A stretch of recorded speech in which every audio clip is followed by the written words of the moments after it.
و مناسبت این آیین مبارک دینی و اعتقادی تمام مردم شریف تاجیکستان و هموطنان برون مرزیمان را صمیمانه تبریک میگویم. خداوند در آیت 160 سوره انعام به طور مشخص می‌فرماید هر کس کار نیک انجام دهد پاداش او 10 برابر است. پیغمبر اسلام وابسته به این مسئله در یک حدیث خود فرموده است وقتی بنده میمیرد عمل و هر رابطه‌ای که با دنیا داشت از وی قطع می‌گردد غیر از 3 چیز: صدقه جاریه، علمی که مورد استفاده دیگران قرار گیرد و فرزند نیکی که برای او دعا کند. از این رو مردم از جمله جوانان در زندگی خود کوشش نمایند که عملهای خیری به منفعت جامعه روان نشده و به رشد دانش و معرفت نگرانیده شده را انجام دهند.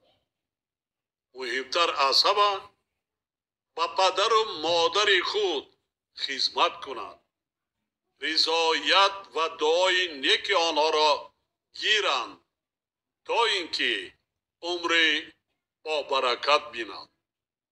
هموطنان عزیز، باعث قناعتمندی است که مردم ما بعد از قبول قانون جمهوری تاجیکستان درباره تنظیم عنعنه و جشن و مراسم ماهیت و منفعت آن را درست درک نمودند.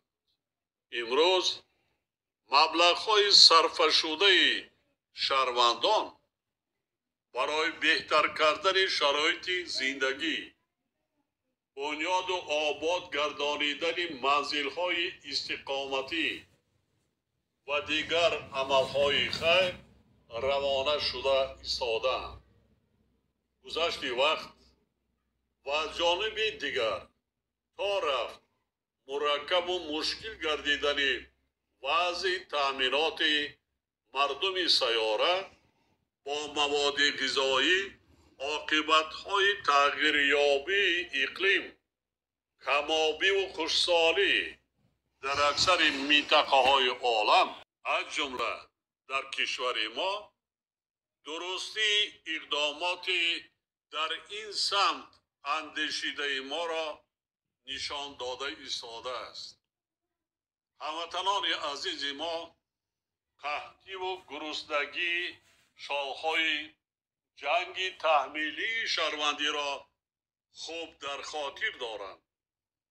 بنابراین هر یک عائله و تمام ساکنان مملکت را ضرور است که در برگزاری مراسم و معرکه ها از جمله در روزهای عید و زیاده روی و اسرافکاری و نمایشکاری و ریاکاری راه ندهند و در فکر اهل عائله و فرزندان خود باشند. به جای نمایشکاری و اسرافکاری ما باید کوشش کنیم که برای تعلیم و تربیت فرزندانمان شرایط بهترین مهیا سازیم. آنها را با غذای باصفت، سر و لباس و اسباب و اشیای خانیش تامین نماییم. در اندیشه باز هم بهتر کردن شرایط زندگی و ذخیره مواد غذایی برای اهل عائله خود باشیم. تکرارا تاکید می سازم که ما باید بیشتر در فکر تربیت و تأمینات فرزندانمان باشیم آنها را طوری تربیت نماییم که صاحب علم و دانش و کسب و هنر شوند و دولت و ملت صادق باشند، وطن را صدقاً دوست دارند، اراده مستحکم داشته باشند، سرزمین اجدادی خود را در آینده صاحبی و آباد کرده توانند، انشالله سازند، بنیاد کنند. برای این ضرور است که تمام جامعه به علم و معارف رو آورند و به تحصیل فرزندان برم برداشتن سطح و صفت تعلیم و با سواد و صاحب معرفت گردانیدن نورسان و جوانان اعتبار اولین درجه دهند.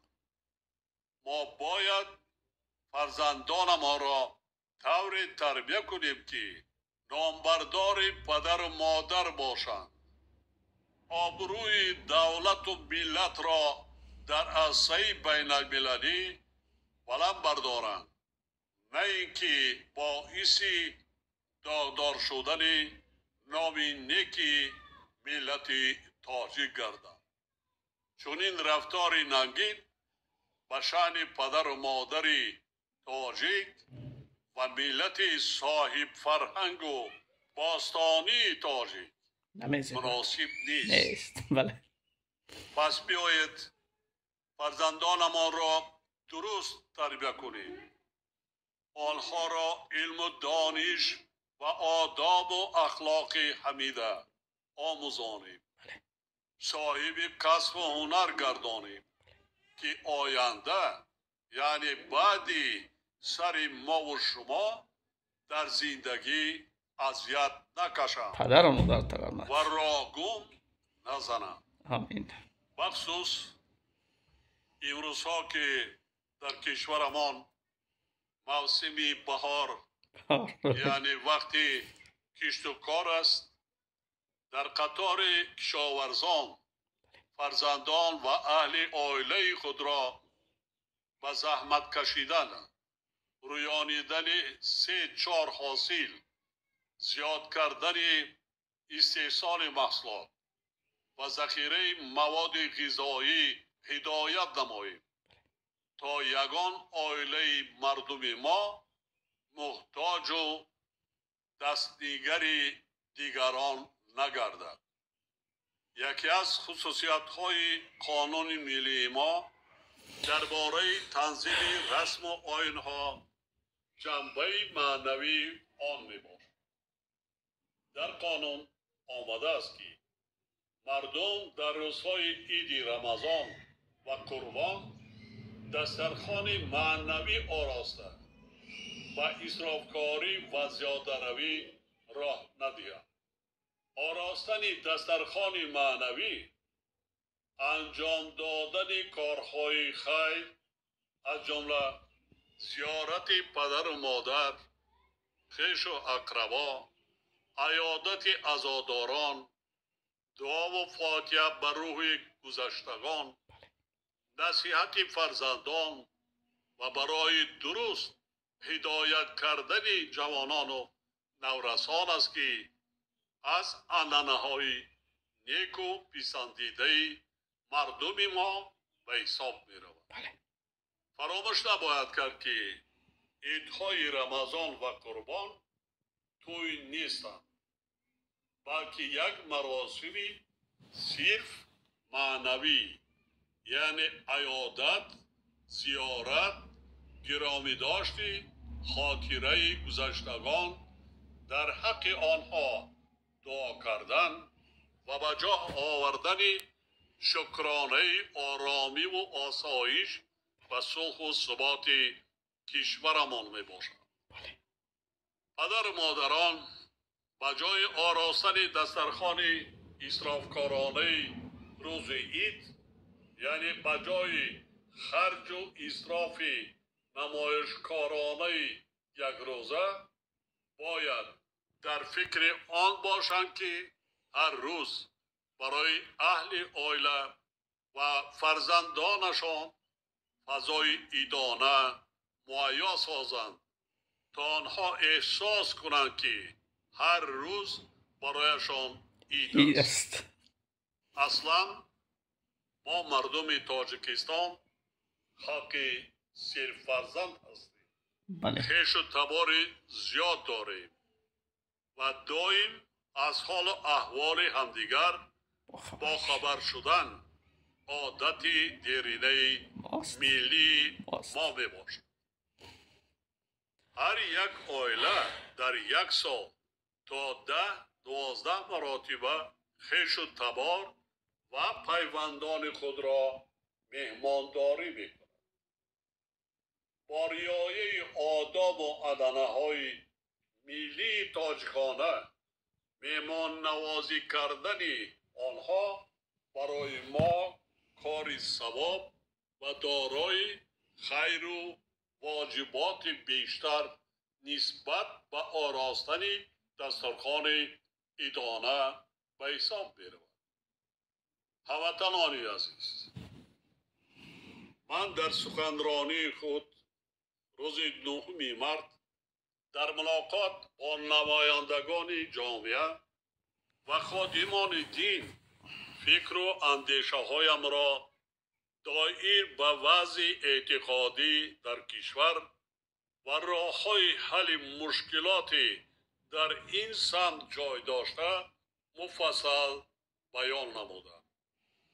دولت و حکومت مملکت در اساس کنستیتوسیا و دیگر قانون ها و خاطر تامین نمودن امنیت جامعه، حفظ ثبات و آرامی، حقوق و آزادی های شهروندان و مهیا کردن شرایط مساعی برای حیات آسایشته مردم از تمام فشنگ و واسطه ها استفاده میبرند.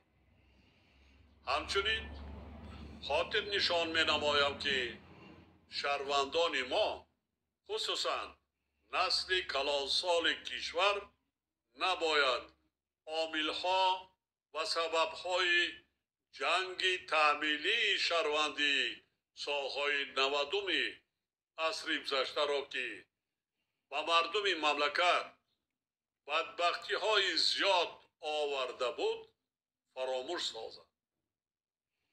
وابسته به این بار دیگر و پدر و مادران محترم، استادان و آموزگاران، اهل زیای مملکت و فعالان جامعه مراجعت میکنم که نسبت به این مسئله ها بی‌طرفی و دورویگی نکنند.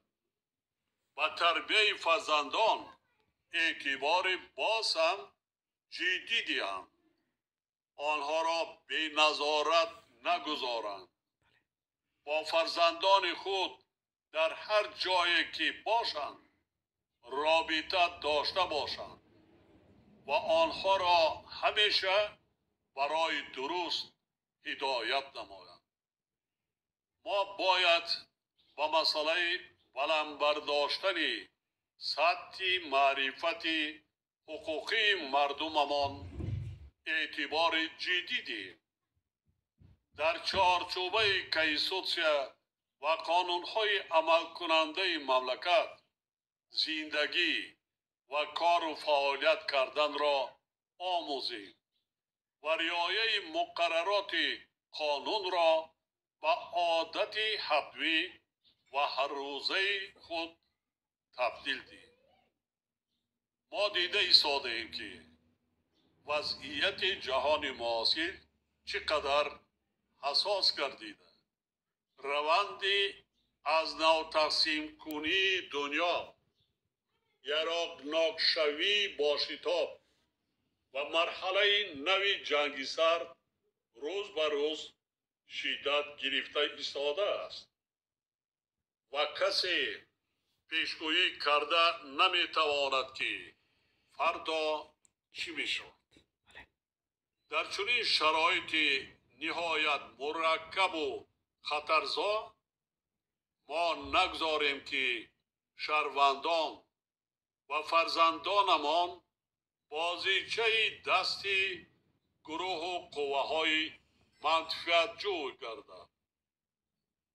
در رابطه با این کاملا طبیعی است که وضع امروزه جهان ضرورتی بلندبرداشتن زیرکی سیاسی، درک و احساس بازم عمیق ارزش‌های ملی، گسترش خودشناسی و خودآگاهی، توجه و زبان، فرهنگ و میراث تاریخی خلق خود، عنعنه و سنت‌ها و رسم و آیین‌های ملی را با میان گذاشته است.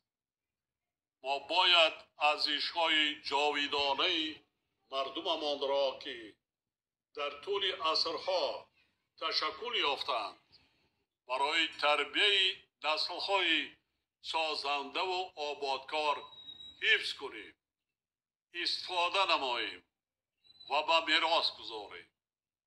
پیش از همه در فکر دولت و ملت خویش باشیم.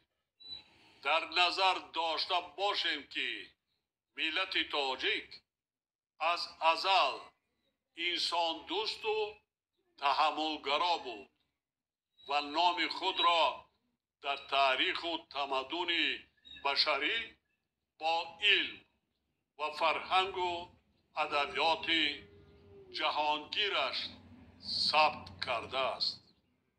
ما باید همیشه سرجم و در زیر پرچم ملی خود متحد باشیم. در لحظه های وزنین دست همدیگر را گیریم.